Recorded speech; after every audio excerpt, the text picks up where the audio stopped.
नमस्कार, मैं शारदा पांडे आसान ज़िंदगी किस एपिसोड में आपका स्वागत करती हूँ। जैसा कि पर्वों त्योहारों का महीना चल रहा है, आपको महाशिवरात्रि का भी वीडियो दी हूँ और शॉर्ट वीडियो में संगम नहाने गई थी वहाँ का भी वीडियो दी हूँ। अब होली का पर्व आने वाला है, तो होली का पर्व आने से पहले एक हफ्ता पहले होलाष्टक शुरू हो जाता है। तो उस होलाष्टक में शुभ और मांगलिक कार्य नहीं करना चाहिए, व्यापार नहीं करना चाहिए। वैसे तो पंचांग और कैलेंडरों में और हमारे जो पंडित हैं वो शादी के लिए, गृह प्रवेश के लिए, गृह प्रारंभ के लिए, मुंडन के लिए इस बार मैं देखी हूँ पंचांग में मुहूर्त हैं, पर अपनी सावधानी के लिए अगर होलाष्टक वर्जित कर दें, होलाष्टक का 8 दिन, तो आपके लिए शुभ होगा। ऐसे होलाष्टक समाप्त होगा जिस दिन, उसी दिन से खर मास लग जाएगा। तो इस खर मास को भी वर्जित करेंगे। आगे आपको वीडियो दूंगी इसका। सबसे पहले होलाष्टक के बारे में पूरा बताऊंगी। सबसे पहले आप हमारे चैनल आसान ज़िंदगी को सब्सक्राइब कर लें, तो आपको सभी वीडियो मिलते रहेंगे। तो जैसा कि मैं बताई हूँ, अभी जो शिवरात्रि का वीडियो थी उसमें बताई हूँ रहर के खेत में थी। रहर का खेत सामने है और देखिए सरसों का खेत पीछे है। जैसा आपको बताती हूँ कि होली के आग में सरसों, चना फली, अष्ट धान जो होते हैं इस समय जो हैं, जौ, बाली, मटर, ये सब चीज़ को आग दिखा के रखना चाहिए। और जो अपना ललही छठ आता है उसमें पूजन में चढ़ाया जाता है। तो देखिए पीछे सरसों का खेती है। ये अब 1-2 दिन में कट जाएगा, इसलिए मैं जल्दी जल्दी से करा रही हूँ। शूटिंग के लिए इसको रखे हैं कि इसको बाद में कट जाएगा 1-2 दिन में। तो अब मैं आपको बताऊंगी कि होलाष्टक 7 मार्च 2025 दिन शुक्रवार से शुरू होके 14 मार्च 2025 दिन शुक्रवार को ही समाप्त होगा। इन 8 दिनों में कोई भी शुभ मांगलिक कार्य या अपने उन्नति कारक कार्य जो होते हैं, जैसे व्यापार वगैरह, गाड़ी मोटर खरीदना, ये सब के लिए बताऊंगी वर्जित है। जिनका विवाह हुआ उनको क्या करना चाहिए? तो जिनका विवाह हुआ है, जो नई बहू आई है घर में, ऐसी मान्यता है कि उनको होलिका जलते हुए नहीं देखना चाहिए। जैसे बहुत सारे माता पिता परेशान हैं कि पहली होली ससुराल में नहीं बीतनी चाहिए। आप होली खेल सकते हैं, पर होली जलते हुए नहीं देखना चाहिए। होली के बहुत सारे, जैसे कि जो नहीं जानते वो क्या करते हैं, चलो पहली बार बहू को होली पूजन के लिए भेज दो। तो होली पूजन के लिए नई बहू को नहीं भेजना चाहिए, जलती हुई होली नहीं देखना चाहिए। यहाँ तक मान्यता है कि उस दिन, यानी जिसके यहाँ विवाह हुआ है उनको ये चाहिए, जैसे मैं अभी बताई हूँ चना फली वगैरह बाकी सब चीज़ों को जो आग दिखाया जाता है, ये भी नहीं किया जाना चाहिए। यानी जो सरसों, चना फली, जौ, गेहूं की बालियाँ को आग दिखा के रखते हैं, तो जिनके यहाँ विवाह हुआ है वो कई चीज़ों को वर्जित किया जाता है। उनको ये चीज़ें इस साल नहीं करनी है। किसी कारण बस बहू, मान लीजिए विवाह हुआ है, बहू ससुराल में है या पति के साथ जाना चाहती परदेश में, तो जा सकती हैं, लेकिन होलाष्टक और खर मास से पहले वो जा सकती हैं। ऐसा नहीं है कि वो मायके आए, मायके सिर्फ उसी शर्त में आते हैं कि होली को सिर्फ देखें ना, ससुराल में है होली जलती हुई नहीं देखना चाहिए। और जैसे कि नई बहू जो गई हैं, वो जो अपने साथ विवाह का जो सरसों ले जाती हैं, जो उबाला हुआ सरसों रहता है, उस सरसों को पिसवा के या खुद पीस के, सिलबट्टा हो तो उसको पीस के अपने छोटे देवर देवरानी या जेठ के बच्चे हों उनको, ननद के बच्चे हों उनको लगाने से ऐसी मान्यता है कि जो नई वधू हैं उनके यहाँ आगामी साल 2 साल में सुंदर संतान की प्राप्ति होती है।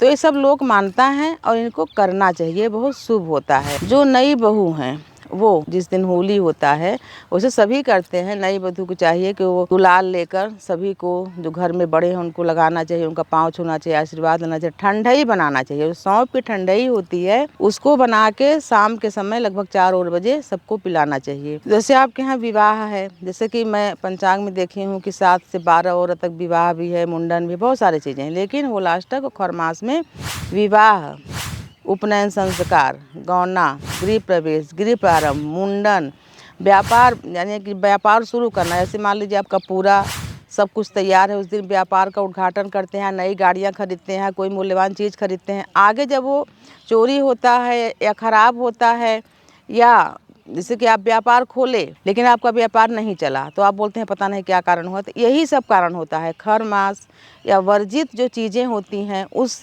समय आप ये सब चीज़ें शुभ कार्य करते हैं तो उसका शुभ फल आगामी समय में नहीं मिलता है। तो मैं आपको मना कर रही हूँ कि सब चीज़ें आप ना करें। भले ही पंडित बताएं, भले ही आपका मुहूर्त हो, भले ही कैलेंडर या पंचांग में हो, लेकिन मैं बोलती हूँ कि ऐसा देखने में आया है कि ऐसे समय में शुभ कार्य शादी ब्याह जो किए हैं आगामी समय में उनका परिणाम अच्छा नहीं हुआ है। ऐसा देखने में भी आया है और बड़े सियाने मना भी करते हैं।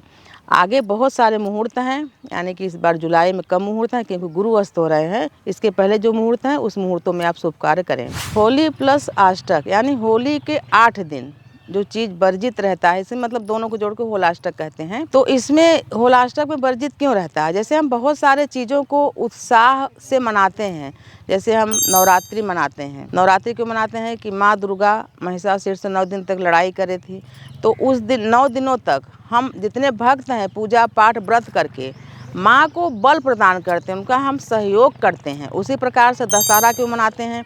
क्योंकि भगवान श्री रामचंद्र जी का विजय हुआ था। जन्माष्टमी क्यों मनाते हैं? क्योंकि उस दिन भगवान श्री कृष्ण जी पैदा हुए थे, ऐसे मान्यता है। उसी प्रकार से वर्जित समय भी है। जैसे ये होलाष्टक क्यों वर्जित है? क्योंकि भगवान श्री हरि विष्णु के परम भक्त प्रहलाद जी को इन 8 दिनों में हिरण्यकश्यप यानी कि उनके पिता ही अत्यधिक प्रताड़ना दे रहे थे। इस कारण से होली के 8 दिनों में, यानी कि ये जो अष्टमी से लेकर व्रत पूर्णिमा तक होली के इन 8 दिनों में बहुत ही प्रताड़ना दिए थे। और 8वें दिन जो उनकी बुआ हैं होलिका, वो उनको गोद में लेकर, उनको वरदान था ब्रह्मा जी का कि वो उनको अग्नि नहीं जला सकती, पर अगर मैं आप लोगों से बताई हूँ कि अगर कोई दुष्कृत करते हैं तो वरदान भी निष्फल हो जाता है। और वो वरदान निष्फल हो गया, उनको गोदी में लेकर बैठी और प्रहलाद जी एकदम बच गए और होलिका जी का दहन हो गया, यानी उनकी मृत्यु हो गई आग में जल के। तो खुशी क्यों मनाई जाती है? क्योंकि जो आतताई थे उनका विध्वंस हुआ, पाप हारा और सत्य जीता। इन 8 दिनों में फागुन महीने की शुक्ल पक्ष की अष्टमी से लेकर पूर्णिमा तक भगवान श्री हरि विष्णु जी के अवतार नरसिंह अवतार की पूजा होती है। क्योंकि नरसिंह भगवान जो हैं वो ही हिरण्यकश्यप का वध किए थे, इसलिए इन 8 दिनों में भगवान श्री हरि विष्णु जी का पूजन और व्रत करने से जो भक्त हैं उनका बल भगवान श्री हरि विष्णु जी को मिलता है। भक्त से ही भगवान है, तभी भगवान दुष्टों का संहार करते हैं। जय जयकार कौन करता है? भक्त करते हैं। भगवान उत्साहित होके प्रार्थना सुन के भक्तों की विनती सुनते हैं। तो इन 8 दिनों में भगवान श्री हरि विष्णु जी का पूजा पाठ जप और नरसिंह अवतार का स्मरण करके ध्यान में रख के उनको पूजा किया जाता है। मैं आपको बताऊंगी कि जो होलाष्टक के 8 दिन हैं, ये किन किन दिनों पर कौन कौन से ग्रह उग्र होते हैं, क्यों मना किया जाता है इन 8 दिनों में मांगलिक कार्य। अष्टमी के दिन चंद्रमा उग्र होते हैं जो कि बहुत शांत रहते हैं, पर इन 8 दिनों में पहले दिन ही अष्टमी के दिन शुरू होता है होलाष्टक, अष्टमी के दिन चंद्रमा उग्र होके कोई शुभ कार्य नहीं करने देते। उसी प्रकार से नवमी के दिन सूर्य उग्र हो जाते हैं, जो कि कोई शुभ और मांगलिक कार्य नहीं करना चाहिए। दशमी के दिन शनि उग्र हो जाते हैं, इसलिए कोई भी मांगलिक और शुभ कार्य नहीं करना चाहिए। एकादशी के दिन शुक्र उग्र होते हैं, जैसा मैं बताई कि शुक्र और गुरु अस्त होने पर भी विवाह और मांगलिक कार्य नहीं होते। एकादशी के दिन शुक्र, ये तिथि में आ गए, एकादशी के दिन शुक्र उग्र हो जाते हैं, इसीलिए शुभ और मांगलिक कार्य नहीं किया जाता, यानी ये उग्रता के कारण शुभ प्रभाव नहीं दे पाते हैं, यानी गुस्से में रहते हैं। द्वादशी के दिन गुरु उग्र हो जाते हैं, यानी जब भक्त के ऊपर संकट आता है तो ये सभी ग्रह नक्षत्र भी विपरीत फल देने लगते हैं। यानी इस समय में अगर आप अपने लिए शुभता के लिए प्रार्थना करोगे तो जब खुद ही ग्रह नक्षत्र परेशान है तो आपको शुभता प्रदान नहीं कर सकते हैं। तो द्वादशी के दिन गुरु उग्र हो जाते हैं, आपको शुभता प्रदान नहीं करेंगे। त्रयोदशी के दिन बुध उग्र हो जाते हैं, जो कि बहुत ही सौम्य देवता हैं। तो त्रयोदशी के दिन बुध उग्र हो जाते हैं, उग्र रहते हैं उस समय, मतलब अलग अलग तिथियों में दोनों में बता रही हूँ। उसी प्रकार से चतुर्दशी के दिन मंगल उग्र हो जाते हैं, जो कि सभी मांगलिक कार्यों में विघ्न पैदा करते हैं। उसी प्रकार से पूर्णिमा के दिन राहु उग्र हो जाते हैं और ये जो शुभ कार्य इन दिनों में करेंगे, जैसे कूप खनन, गृह प्रवेश, मुंडन, विवाह जैसे बताए सभी मांगलिक कार्य, या आप अपने किसी भी प्रतिष्ठान का आप उद्घाटन कर रहे हो, नई गाड़ी खरीद रहे हो, सोना खरीद रहे हो, तो अगर इन चीज़ों को आप किए शुभ मांगलिक कार्य, तो ये जो ग्रह हैं ये उग्रता प्रदान करेंगे, यानी विघ्न डालेंगे, यानी संकट पैदा कर देंगे, आपको खुशी प्राप्त नहीं होने देंगे। तो मैं आपको बता रही हूँ कि होलाष्टक के दिन ये सभी चीज़ें वर्जित कर देनी चाहिए, नहीं करनी चाहिए।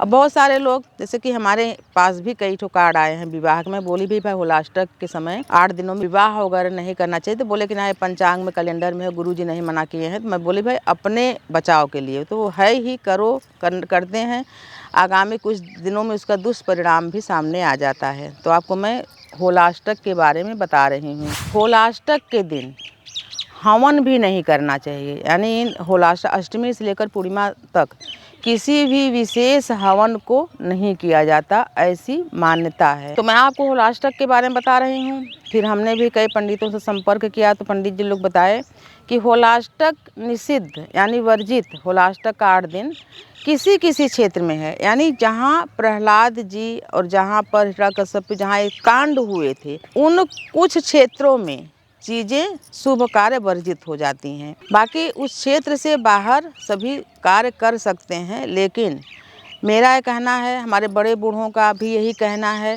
कि अगर हम ऐसे क्षेत्र के अनुसार से अगर त्यौहार मनाएंगे तो फिर बहुत सारे चीज़ें हैं। नवमी सिर्फ अयोध्या में मननी चाहिए, श्री कृष्ण जन्माष्टमी सिर्फ मथुरा में मननी चाहिए, इसी प्रकार से जहाँ पर महिषासुर का मर्दन हुआ सिर्फ वहीं पर नवरात्रि मननी चाहिए। फिर ऐसा होना चाहिए। फिर ऐसा क्यों होता है कि पूरे भारत में, यहाँ तक कि विदेश में भी मनाया जाने लगा है सब त्यौहार। तो इसी प्रकार से ऐसा क्षेत्रीय कुछ नहीं है, कुछ क्षेत्र में वर्जित हो, बाकी क्षेत्रों में विवाह सभी शुभ मांगलिक कार्य हो, ऐसा कुछ भी नहीं है। तो आपको मैं होलाष्टक के बारे में बता दी हूँ। होली की जो पूर्णिमा है उस दिन चंद्र ग्रहण के बारे में बताऊंगी। इस दिन चंद्रमा रक्त वर्ण के हो जाएंगे, यानी लाल रंग के दिखेंगे, इसके बारे में बताऊंगी। आगे खरमास के बारे में भी बताऊंगी, कैसे होलाष्टक समाप्त होते ही खरमास लगेगा। तो विशेष आपको जानकारियां मैं दूंगी, जहां की बिल्कुल ही आपको सटीक जानकारी मिलती है, इसलिए बोलती हूँ चैनल को सब्सक्राइब कर लें। तो आपको मैं होलाष्टक के बारे में वीडियो दी हूँ, आगे आपको सभी अच्छे वीडियो मिलते रहेंगे। तो आप सभी हमारे साथ ऐसे ही बने रहें, देखते रहें आसान ज़िंदगी। तब तक के लिए नमस्कार।